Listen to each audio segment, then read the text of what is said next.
Hari ini aku berniat mengunjungi rumah Zaskia, mantan istriku, bukan untuk bertemu dengannya, tapi untuk bermain dengan Rido dan Indah, anak-anak kami.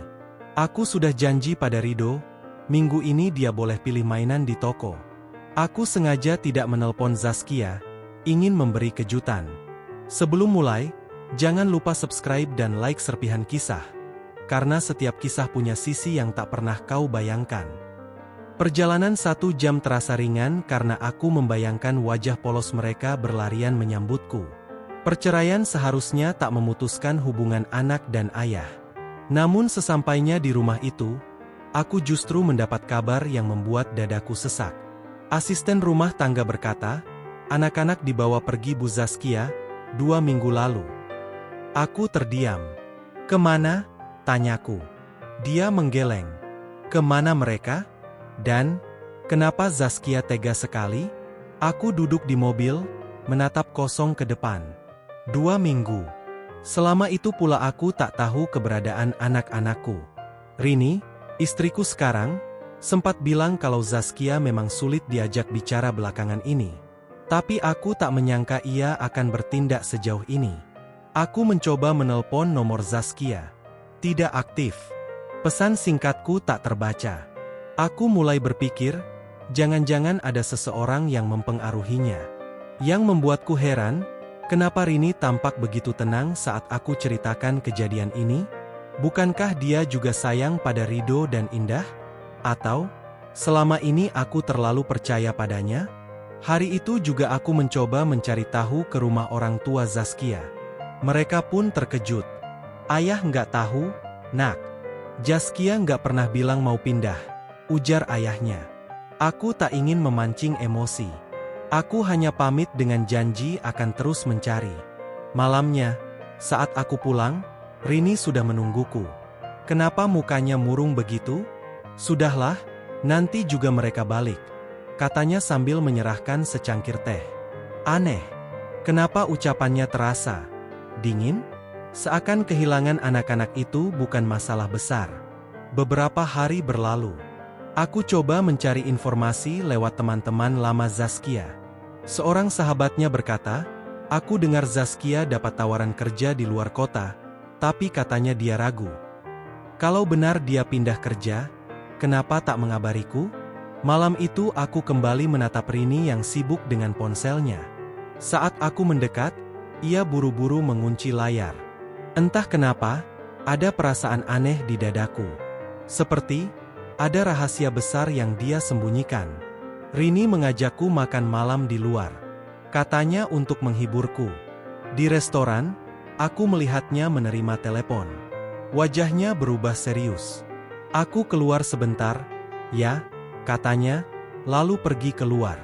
Tak sengaja, aku lihat dari kaca, dia berbicara pada seorang pria yang tak kukenal.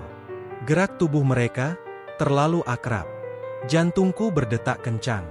Saat itu juga, aku mulai sadar, mungkin hilangnya anak-anakku hanyalah awal dari pengkhianatan yang lebih busuk. Sepulang makan malam, pikiranku tak tenang. Wajah pria yang bicara dengan Rini terus terbayang. Siapa dia?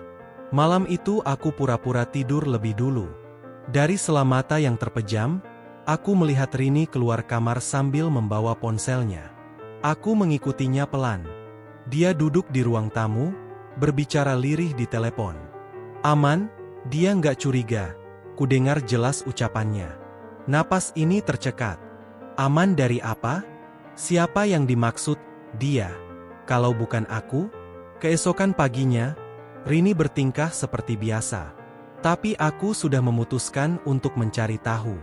Saat ia mandi, aku mengambil ponselnya yang tertinggal di meja rias. Sayang, ponsel itu terkunci. Namun notifikasi WhatsApp muncul di layar. Jangan lupa kirim foto tanda tangan itu, biar urusan cepat beres. Nomornya asing. Foto tanda tangan?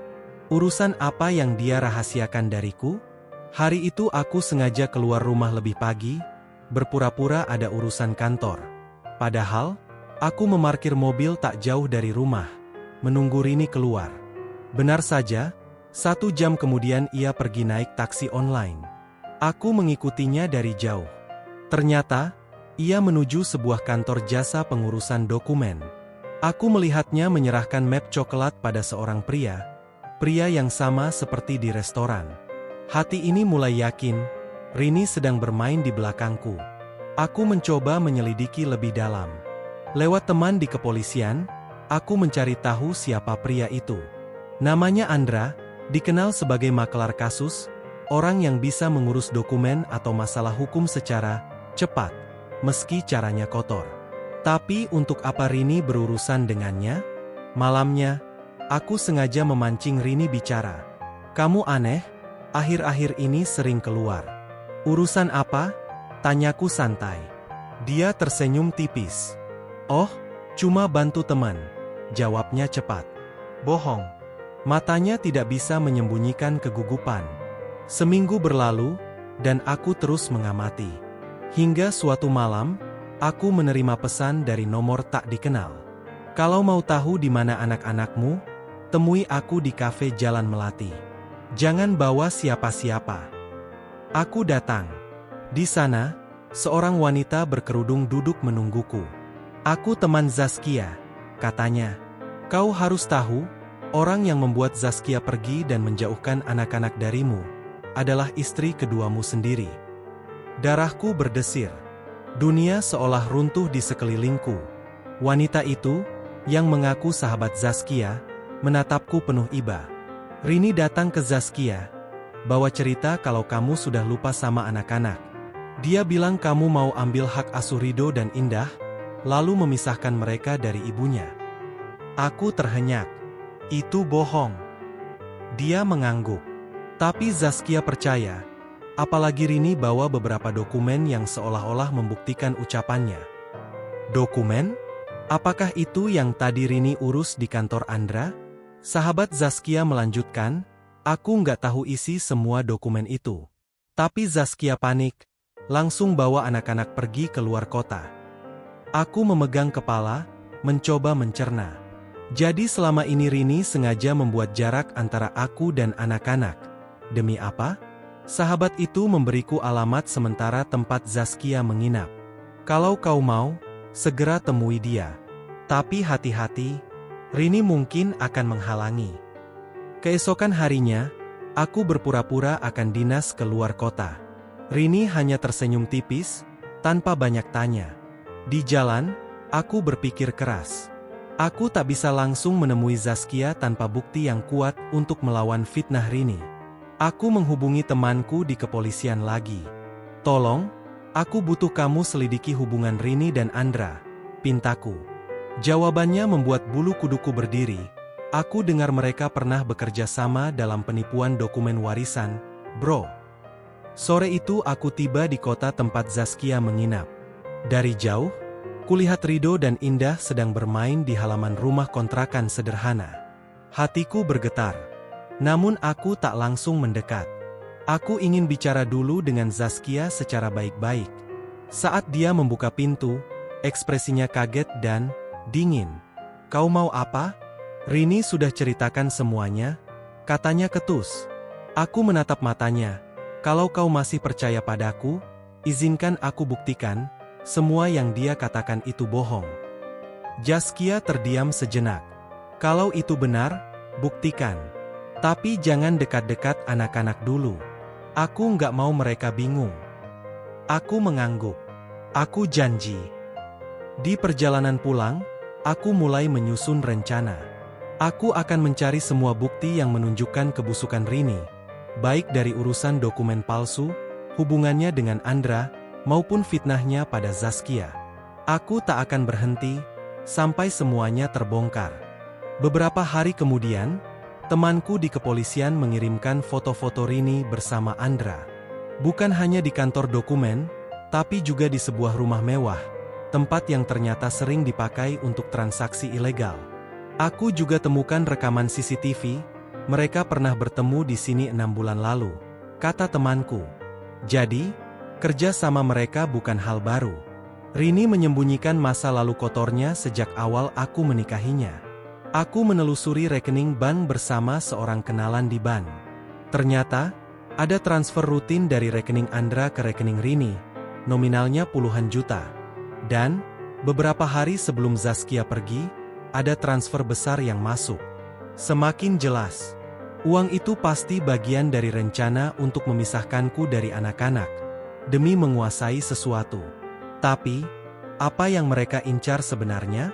Sahabat Zaskia kembali menghubungiku.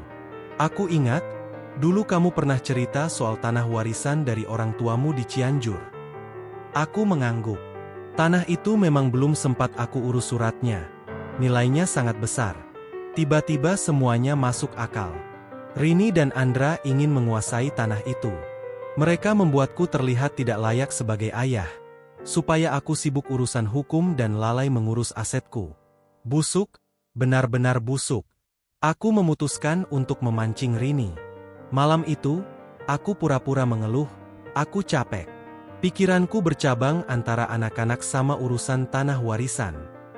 Matanya berbinar seketika. Warisan itu, udah kamu urus belum? Aku tersenyum tipis. Belum. Aku simpan sertifikatnya di brankas kantor. Aman. Padahal itu bohong. Sertifikat itu sudah kuamankan di tempat lain. Aku ingin tahu, apakah Rini akan bergerak. 2 hari kemudian, temanku di kantor bilang ada seseorang mencoba membuka brankas tanpa izin. Saat kuperiksa rekaman CCTV, wajah Rini jelas terlihat di sana. Tanganku bergetar menahan amarah. Ini bukti nyata. Sekarang, saatnya aku menunggu waktu yang tepat untuk menjatuhkannya. Dengan bukti rekaman CCTV di tangan, aku merasa setengah kemenangan sudah di depan mata. Tapi aku tak mau gegabah. Rini licik, dia bisa memutar balik keadaan kalau aku tak hati-hati.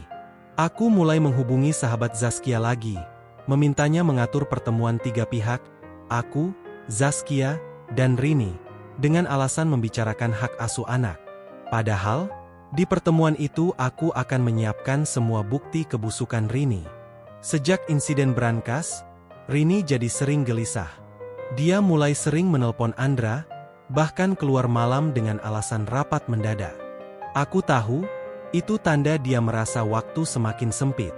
Malam itu, aku mendengar bisikan lirihnya di telepon. Kita harus percepat. Kalau dia tahu semua, kita habis. Suara Andra terdengar dari seberang, meski samar, membalas, "Tenang, aku punya rencana." Hari pertemuan tiba. Zaskia datang dengan wajah dingin, Rini datang dengan senyum tipis, seolah tak ada masalah. Aku memulai pembicaraan, "Hari ini, aku mau kita jujur. Tentang anak-anak, dan tentang apa yang sebenarnya kalian lakukan di belakangku." Rini tertawa kecil. "Kau mulai berhalusinasi." Aku mengeluarkan ponsel, memutar rekaman CCTV ketika dia mencoba membuka brankas. Wajahnya langsung pucat. Zaskia memandang Rini tajam. "Jadi, semua cerita yang kau sampaikan ke aku, bohong?"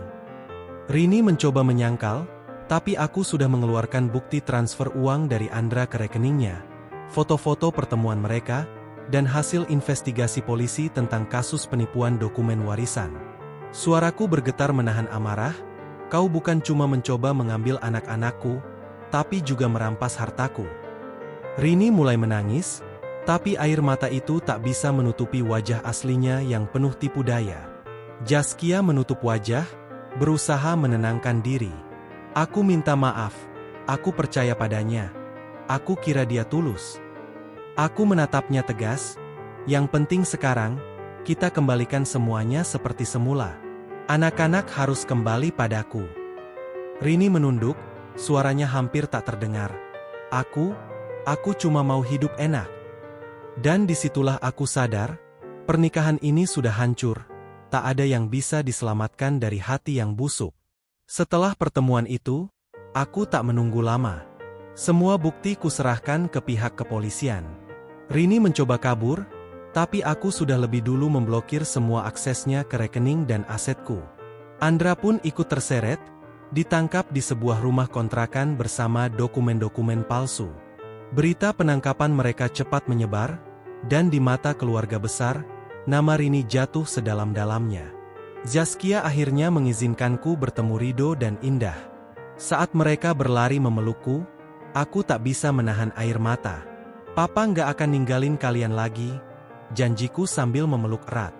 Zaskia hanya berdiri di belakang, menatap kami dengan mata berkaca-kaca. Aku tahu, membangun kembali kepercayaan butuh waktu, tapi setidaknya langkah pertama sudah aku ambil. Di pengadilan, semua kebusukan Rini dibongkar habis-habisan.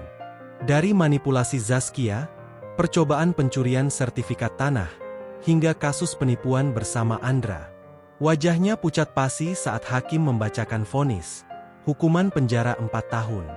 Ia sempat menoleh ke arahku, seolah mengharapkan belas kasihan. Tapi aku hanya menatapnya datar. Belas kasihan itu sudah ia buang sejak lama. Beberapa bulan setelah semua selesai, aku memutuskan menjual tanah warisan di Cianjur dan menginvestasikan sebagian untuk masa depan anak-anak. Hubunganku dengan Zaskia mulai membaik.